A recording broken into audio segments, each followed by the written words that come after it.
আল্লাহ তাআলা বলেছেন 1 নম্বরে সূরা কাফের মধ্যে বলেছেন যে যখনই কেউ কোনো কথা বলে সঙ্গে সঙ্গেই সেটাকে শোনার জন্য লেখার জন্য রেডি হয়ে আছে।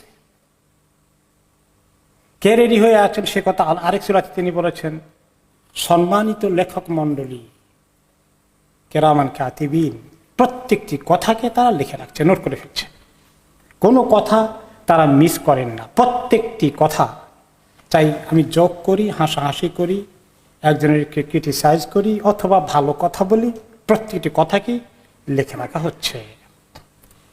কাজেই আল্লাহ তাআলা বলেছেন তোমরা যখন লোকদের সঙ্গে কথাবার্তা বলবে কথাগুলো যেন সুন্দর কথা হয়, কথাগুলো যেন ভালো হয়, কথাগুলো বলার তরিকাও যেন ভালো হয়, সুন্দর হয়। এবং রাসূলুল্লাহ সাল্লাল্লাহু আলাইহি সাল্লামকে এক সাহাবী জিজ্ঞেস করলেন, ইয়া রাসূলুল্লাহ, মুআদ রাদিয়াল্লাহু আনহু, যে আমাকে কিভাবে কোন আমল জান্নাতে নিয়ে যাবে? কিছু আমল বলার পরে সর্বশেষে তিনি বললেন সবচেয়ে জরুরি হচ্ছে, তিনি নিজের জিহ্বাকে টেনে 2 আঙ্গুল দিয়ে ধরে বের করে বললেন এইটাকে কন্ট্রোল করে রাখো, এটাকে খুব সাবধানে ব্যবহার করো, কথা কম বলো।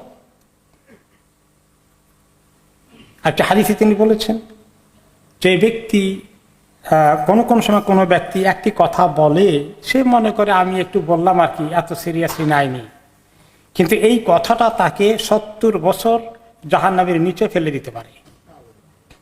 একটি কথা, একটি বাক্য কারো ব্যাপারে আপনি জঘন্যভাবে বলেছেন যেটা আপনার জন্য ঠিক ছিল না, তো এখন কথা হিসেব করে বলতে হবে।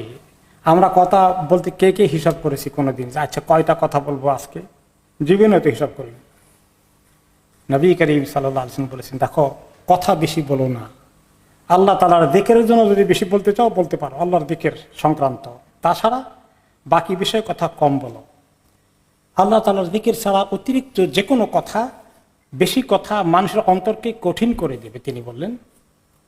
এবং আল্লাহ থেকে দূরে, বহু দূরে আল্লাহর রহমত থেকে ওই লোকগুলো যাদের অন্তর কঠিন হয়ে থাকে।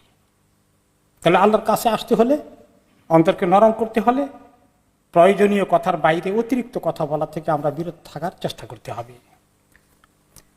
তিনি আরেকটি হাদিসে বলেছেন মানুষের ঈমান ঠিক হয় না যতক্ষণ না তার অন্তরটা ঠিক না হয়, আর অন্তর ঠিক হয় না যতক্ষণ তার জবানটা ঠিক না হয়।